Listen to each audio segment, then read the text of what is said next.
Семен стоял на пороге своего дома в полном недоумении. Его меньше всего сейчас заботило то, что он слышал неприятные звуки, доносившиеся из его спальни.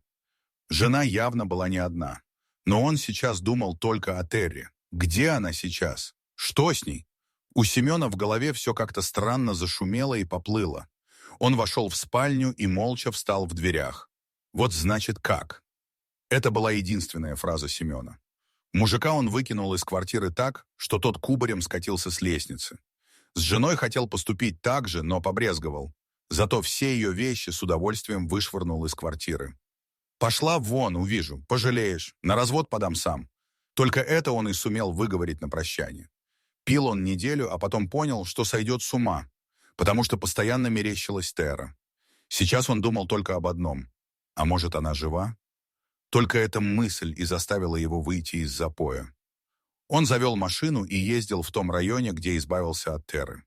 Опрашивал людей, но никто не видел похожую кошку. Как я мог? Почему я не выкинул эту гадину из своей жизни, как только она сказала о том, что от Теры надо избавиться? Как мне в голову пришло еще и хотеть от нее детей?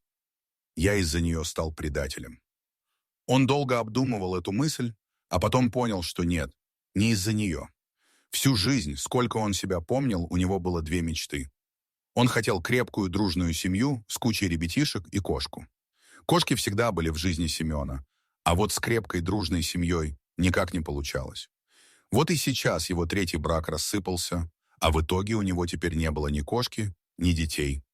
Свою Теру он взял котенком, еще до того, как встретил Клару. Он сразу заметил, что женщина не любит Теру, а только терпит ее присутствие.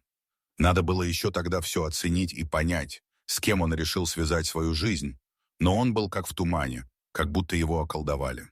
Клара стала его шантажировать тем, что если в доме будет кошка, то у них не будет никаких детей. Сейчас он понял, что она и не собиралась рожать. Он просто смотрел в пустоту, понимая, что теперь рядом нет его друга, и он сам его сгубил. Если бы он только мог найти Теру, если бы она оказалась жива, он бы на коленях стоял перед своей кошкой и вымаливал прощение. Но, видимо, уже поздно. Месяц назад Татьяна возвращалась после трудового дня из города в свою родную деревню. Шел проливной дождь, на выезде образовалась огромная пробка. Татьяна привычно уставилась в окно и вдруг заметила какое-то странное движение между машин. Красивая белая кошка металась, совершенно потеряв ориентацию. «Бедная кошка», — подумала девушка. «Она точно попадет под машину или простудится». В какой-то момент пробка встала, кошка поравнялась с ее машиной, и Татьяна внезапно для самой себя открыла пассажирскую дверь. Она тихонько позвала кошку. Через час Татьяна уже подъезжала к своему дому на окраине села со своей новой попутчицей. «Откуда же ты взялась на трассе, такая красавица?» — причитала девушка, наливая кошке тарелку наваристого куриного супа. «Как же тебя зовут и где твой хозяин? Ты потерялась или тебя выбросили?» У нее было столько вопросов и ни одного ответа. Кошка посмотрела на девушку своими удивительно грустными глазами. «Ладно, начнем жизнь с чистого листа», — предложила Татьяна кошке, и та доверчиво ткнулась мордочкой в ее руку. «Для начала надо придумать тебе имя. Мне, например, очень нравится Снежана, потому что ты белая, как снег зимой. Будешь Снежка, нравится».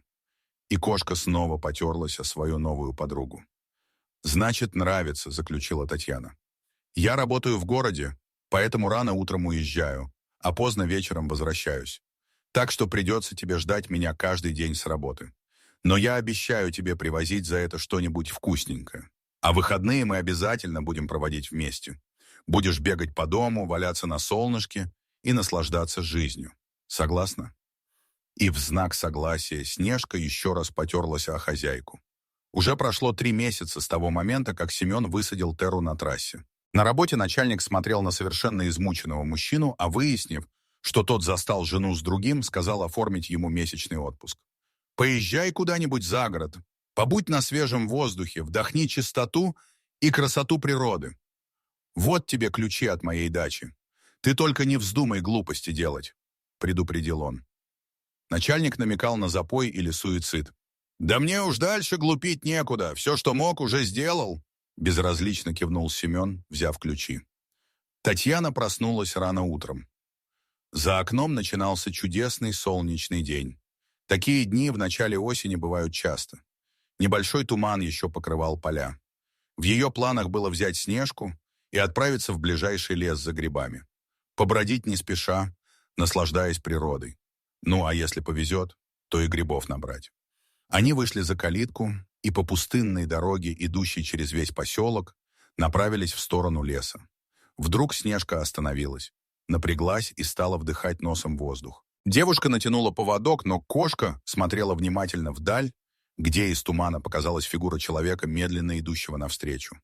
Кошка, что есть силы, рванулась вперед. Татьяна от неожиданности выпустила поводок из рук, и Снежка понеслась навстречу незнакомцу.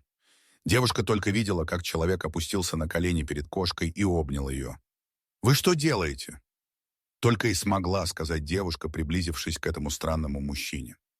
Семен покрепче прижал к себе свою любимую Теру. «Грехи замаливаю. Может, так и выживу». По его лицу текли слезы. Он все рассказал Татьяне, и она тоже заплакала. После этой встречи Семен и Татьяна начали общаться, и вскоре у них появился ребенок. А главной нянькой стала их любимая Тера. Вот такая интересная история. Дорогие зрители, если вам понравилась эта история, обязательно поставьте палец вверх и поделитесь этим рассказом со своими друзьями. Если вы впервые на этом канале и еще не подписаны на него, рекомендую подписаться прямо сейчас, чтобы не пропустить очередную захватывающую историю.